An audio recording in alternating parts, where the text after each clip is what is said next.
हम हरदा से भोपाल न्याय यात्रा के लिए जा रहे थे, तो भोपाल पहुंचने के बाद में ये एसडीएम सर गए और कमिश्नर सर गए और इन्होंने हम क्या मालूम क्या क्या करा। तो पुलिस वाले उनको इतना पावर दिया कि हमको ऐसे ढोर जैसे घसीटे और ये देखो हमारे हाथ की चूड़ियां भी तोड़ दी। अगर उनकी औरतों की चूड़ियां टूटती तो उनको कैसा लगता। आज 14 महीने में हमारे को यही न्याय दे देते तो हम वहाँ सड़कों पे क्यों उतरते। ये हमारे बच्चों के साथ देखो ऐसा व्यवहार किया। इसको बचाने का था पुलिस वाले उनने बोले चलो बैठो गाड़ी में ऐसे क्या मांग लेके गए थे आप लोग? हम तो मोहन सीएम यादव से मांग लेने गए थे कि हमारे को सही में हमारे को मकानों का मुआवजा मिले और हमारे मकानों को बनाए। हम इस तरीके से रोड पे है, हमारे पास अभी रहने के लिए घर नहीं है। 14 महीने से यहाँ के शासन ने हमारे को न्याय नहीं दिया, तो हम आगे गए न्याय मांगने के लिए। तो इन्होंने जाके एसडीएम सर और कमिश्नर सर जाके पुलिस वाले उनको इतना पावर दिया कि हमारे को ढोर के रोहन जैसे घसीटते बस में जबरदस्ती बिठाया गया। अभी तक कोई मुआवजा नहीं मिला? मिला था मुआवजा 1,25,000 मिला था, 2 लाख रुपए भी मिला था, सब काट पीट के हमारे को फिर 1 लाख रुपए 1,04,926 रुपए दिए। उसमें क्या हमारा मकान बन रहा है क्या? तो ऐसे बच्चों को भविष्य खराब कर रहे हैं हम तो। इसको तो मारे थे, ये छोटे छोटे बच्चे उनको भी मारा, इनको भी नहीं छोड़ा। इसको मारा, इसको मैं बचाने का था, मेरे को भी मारे। ये देखो इसको इस मम्मी को मार रहे थे। इनकी क्या गलती थी? इनकी तो कोई गलती नहीं थी ना बच्चों की। इनको मार रहे थे मैं बचाने का। और ये यदि न्याय मांगने गए यहाँ पर हरदा पुलिस ने इनको आज तक हाथ नहीं उठाया 13 महीने में। और भोपाल पुलिस इतनी नीच और नालायक है कि इन लोगों के ऊपर 1-2 दिन मतलब वहाँ पे रख नहीं सकते थे। यहाँ तो 13 महीने में पुलिस ने इनको बहुत मैनेज किया। आप वहाँ पर 1-2 दिन भी मैनेज नहीं कर सकते, सीधा हाथ उठा दिया। और बच्चों पर हाथ उठाए थोड़ी कुछ ज़्यादा हो गई। मैं आपको बताऊँ, ये मोहन यादव सरकार जो है, मैं जगह जगह देख रहा हूँ, हर जगह बिल्कुल बर्बरता कर रहे हैं ये लोग।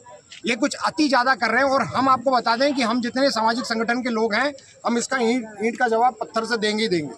बहुत हो गई ये थोड़ी अति हो गई भाई। बच्चों पे कैसे कोई छोटी सी बच्ची को उठा के फेंक दिया, ये बच्ची को उठा के फेंक दिया, बताओ पुलिस वालों ने। ये कुछ ज़्यादा नहीं हो गई? और ये बच्ची अभी तक डरी हुई है। देखो बेटा नहीं फेंक रहे, हम थोड़ी फेंक। तो ये भैया हाल है, हम बिल्कुल भी बर्दाश्त नहीं करेंगे। ये जो हरकत की गई है बर्दाश्त के लायक नहीं है, बिल्कुल भी नहीं। बीच में हरदा जिला प्रशासन ने न्याय यात्रा को रोककर कुछ आश्वासन दिया था। हाँ, तब आप भी गए थे? हाँ, मैं भी गया था। क्या हुआ था? 2 लाख रुपए का आश्वासन दिया था। 2 लाख रुपए शायद दे दिए ना इनको, दिए थे 2 लाख। एक वादा खिलाफी इन्होंने करी थी।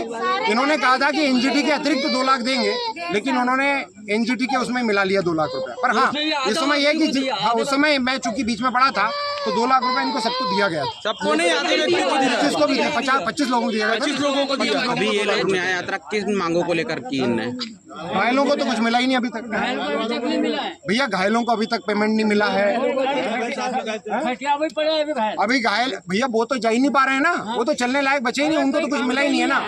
तो अभी तक पूर्ण रूप से मुआवजा मिला नहीं, पूर्ण रूप से न्याय मिला नहीं है ना। तो दिखती बात। और ये तो बहुत थोड़े से लोग हैं जो जा रहे हैं, इनके तो मकान टूटे, पर घायलों के साथ उनके साथ कौन खड़ा होगा? अभी क्या चाहते हैं आप? अभी मैं ये चाहता हूँ कि अभी भी जो हो गया सो हो गया, पर है ना, मुआवजा अभी भी पूरा बांट दो तो सही है। नहीं तो अब जो है, हम सामाजिक संगठन अभी तक नहीं उतरे, लेकिन अब उतरेंगे तरीके से। क्या नाम आपका? ये मेरा नाम परेश नागर है।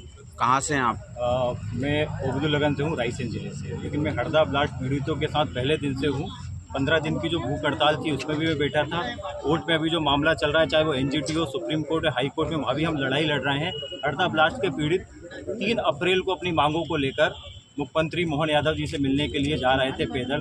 जब ये लोग भोपाल के 11वां मील पे पहुंचे तो रात को प्रशासन से हमारी बात हुई। प्रशासन ने हमको ये आश्वासन दिया कि कल आपकी यात्रा भोपाल के 5 नंबर स्टॉप तक हम लेकर जाएंगे, वहां से आप 5 प्रतिनिधि तय करना, वो मोहन यादव जी से दोपहर को 3 बजे मिलेंगे। ये प्रशासन ने हमको आश्वासन दिया, ये बात हुई। सुबह भी प्रशासन ने हमसे यही बात करी। प्रशासन ने हमें पूरा रूट दिया कि आपको इस रूट से जाना है, हम आगे आपके साथ चलेंगे। लेकिन अचानक जैसे ही हमने मिसरोद थाना क्रॉस करा, वहाँ पर प्रशासन संख्या बल में उपस्थित हो गया। सारे लोग बैठे थे, भूखे बैठे थे। इन लोगों ने नाश्ता करके ये लोग बैठे थे, छोटे छोटे बच्चे थे। लेकिन अचानक प्रशासन के द्वारा, और मैं नाम लेके मीडिया के सामने कहना चाहूँगा कि एडिशनल डीएसपी महावीर सिंह मुजालते के द्वारा प्रशासन को बोला गया है कि इनको गाड़ियों में डालो। बर्बरता पूर्वक इनसे व्यवहार किया गया, छोटे छोटे बच्चों को मारा गया, माँ बहन की गाली पुलिस के द्वारा बकी गई, महिलाओं को मारा गया। मेरे साथ मेरे साथ बर्बरता की गई, शांतिपूर्ण तरीके से हम बैठे थे। मैं उनसे रिक्वेस्ट कर रहा था कि सर एक बार हम बात कर लेते, लेकिन उन्होंने हमारी एक ना सुनी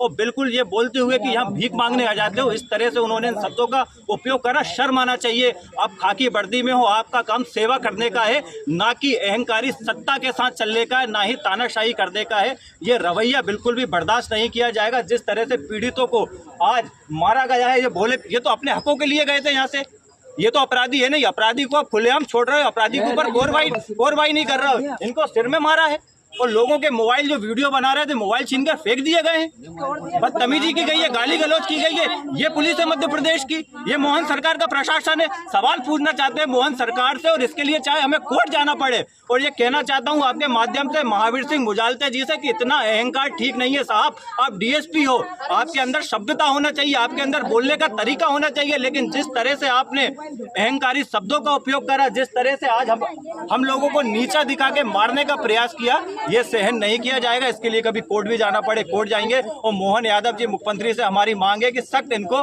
सस्पेंड किया जाए। छोटे छोटे बच्चों को मारा गया, महिलाओं को मारा गया, महिलाओं की साड़ियाँ तक, कई लोगों को चोट आई है सिर में इनका सर पकड़ के बस में मारा गया। मोबाइल तक एक छोटी सी बच्ची को उठा के मोबाइल वाला सारी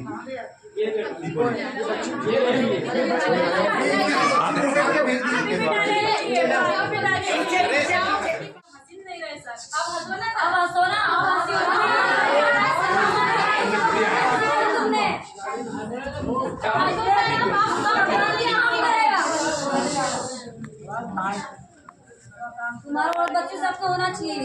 अरे जो काम करने हमारी पीड़ा आज तक किसी ने भी नहीं सुनी। यहाँ दिक्कत नहीं आ गई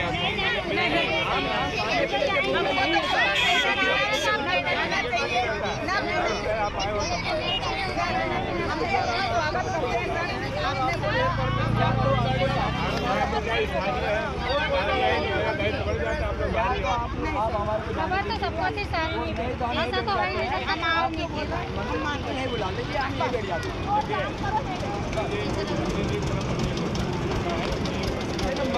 ये भी हम लोग जब मरे ना, हम लोग हमारे में तो क्या रुका, हमारे में तो क्या मरे ना, मंत्री जी हमारे सामने तो भागते जा रहे हैं, लेकिन ये नहीं क्या हो रहा है। आज 14 महीने से भटक रहे, हमने धरना भी रखा, हमने न्याय यात्रा भी निकाली। तो हरदा की शासन ने सब हमारा न्याय को भी तोड़ा और बोले हम तुम्हारे को आश्वासन दिया कि देंगे, पूरी राशि देंगे। टुकड़ों में राशि दी, हम किराया से रह रहे। इस समय हमारे मकान पूरी क्षतिग्रस्त है।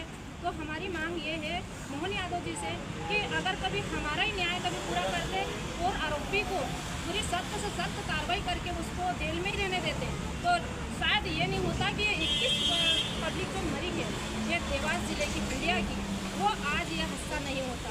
और हमारे साथ भी ये छोटे छोटे बच्चे हैं, उनके साथ भी इनका भविष्य खराब हो रहा है। इनको स्कूल जाने की वजह हम न्याय पे लेके आए हैं और हमारी न्याय यात्रा भी थोड़ी हरदा की शासन क्या कर रही है, हरदा के शासन पे सवाल उठाइए कि हरदा की शासन क्या कर रही है। क्या हम ऐसे ही चिल्लाते चिल्लाते रहेंगे? आज पब्लिक हमारी हरदा की जो भी बेचारे मासूम उनको खोए हैं, किसी ने अपनों को, किसी ने बुजुर्गों को खोए हैं, तो वो बेचारे खून के आंसू रो रहे हैं। और राज्य सरकार से, वो प्रशासन से हमारा यही न्याय है कि हमारे को सही न्याय दीजिए, ताकि हम तो रोड पे हैं। अभी हमारा मकान क्षतिग्रस्त पूरी तरीके से है और उसमें थोड़े टुकड़े में पैसे डाल के राज्य सरकार क्या बोल रही है कि आप अपने घर में जाओ। और जबकि एलजीपी ने जांच की थी, जब बोला था कि इनको एक भी परिवार को घर में नहीं जाने दिया जाए, और आज बोल रहे हैं कि उसी घरों में जाके रहो ताकि हम डबल से हमारी जान गंवाएं। अभी इतनी पब्लिक से क्या शासन प्रशासन का जी नहीं भरा? हरदा का फैक्ट्री के पास में रहता था और हमें यात्रा इसलिए निकाल रहा है क्योंकि हमें 14 महीने हो गए, अभी तक हम लोगों को वो सरकार की तरफ से कोई सहायता राशि प्रदान नहीं हुई। क्या नुकसान हुआ था आपका? हमारे मकान टूटे थे, हमारे कुछ लोग घायल भी हुए थे, कुछ मृतक भी हुए थे।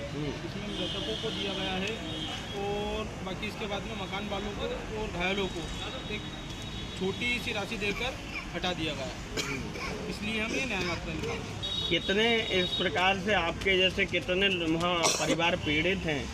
हम 33 परिवार के हैं टोटल, जिसमें से अभी हम 18 परिवार के आए हैं और बाकी 12 परिवार के जो हैं वो हरदा में हड़ताल करेंगे कलेक्टर।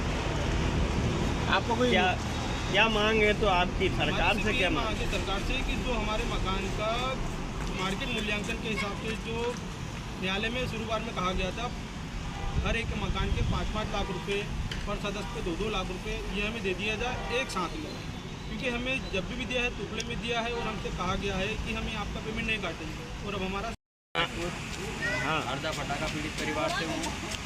हमारे को जो अभी तक न्याय मिलना था वो अभी तक मिला नहीं है। इसी हिसाब से हम भोपाल जा रहे हैं और भोपाल जाएंगे और भोपाल में ये हमारी कोई मांगे नहीं पूरी हुई तो हम आगे दिल्ली तक भी जा सकते हैं। क्या मांग है आपकी? मांग ये है कि हमारे को अभी बाद में जो है प्रशासन ने बोला है कि भाई आपकी जो है मकान का जो क्षति हुई है वो बताइए कि भाई कितना है। तो कम से कम हमारे को जो है मकान का 1500 रुपये स्क्वायर फीट का हमने एस्टीमेट निकाला है कि 1500 रुपये स्क्वायर फीट का मान से हमको पैसे मिल जाए तो हम बिल्कुल बेफिक्र हो जाए। प्लस 2000 रुपये जो 2 लाख रुपये जो पर सदस्य बोला है वो मिल जाए तो हम हमारा पूर्ति हो जाएगी, हम हमारी जगह पे वापस हो जाएंगे। सरकार से आपकी क्या मांग है और किस बात को लेके आप न्याय यात्रा निकाल रहे हैं? सबसे पहले तो ये बताइए ना। एक मिनट, मैंने आपको बोला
पहले आपको चेक भी दिए 2-2 लाख रुपए दिया था जो हमसे लिखित में कहा था कलेक्टर साहब जी ने। जो लिखित का हो तो दो, हमसे लिखित में कहा था कि हम आपके ये पैसे नहीं काटेंगे। तो अभी हम लोगों को किसी को 50,000 रुपये दिया है, किसी को 58,000 रुपये, किसी को 0 बैलेंस बता दिया है, ऐसे लोगों को दिया है पेमेंट सब काट के। तो हमारे 58,000 या 50,000 रुपये में हमारा मकान कैसे बन जाएगा? काय के पैसे काटे हैं? ये जो हमको टुकड़ों में दिया, इससे पहले कहा था कि हम किसी का कुछ भी नहीं काटेंगे। आज हमारे सारे पैसे काट लिए हैं और हमसे बोला जा रहा है कि आप उसी मकान में रहो जहां हम लोगों को पहले जब ब्लास्ट हुआ था उस मकान के अंदर घुसने भी नहीं दे रहे थे। जो हमसे कहा था कि मकान पूर्ण तरीके से क्षतिग्रस्त है, रहने लायक नहीं है। आज हमसे कह रहे हैं कि वो मकानों में आप रिपेयर करके रहिए। शासन से क्या मांगे? शासन से हमारी सिर्फ यही मांगे कि जो हमारे मकान का जिस हिसाब से आपने कहा था उस हिसाब से हमें पेमेंट दे दीजिए। हम न्याय हमारी जो बस इसीलिए न्याय यात्रा निकाल रहे हैं, बाकी इसके अलावा हमारी और कोई मांग नहीं। एक मांग और है राजेश अग्रवाल के खिलाफ कार्रवाई करके उसे डबल से अंदर करिए, क्योंकि उसी की वजह से गुजरात में भी यही हादसा हुआ। बेटा मत रो मोड़ा मोड़ी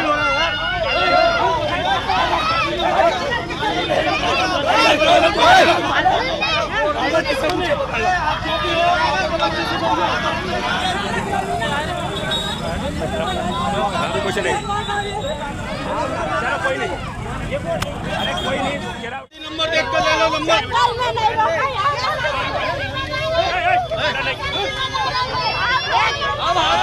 आप परेशान मत करो, चलो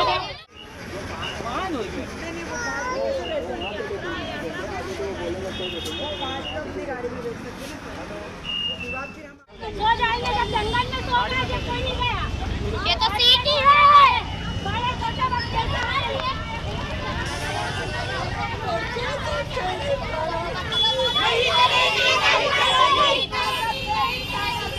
नहीं चलेगी, नहीं चलेगी।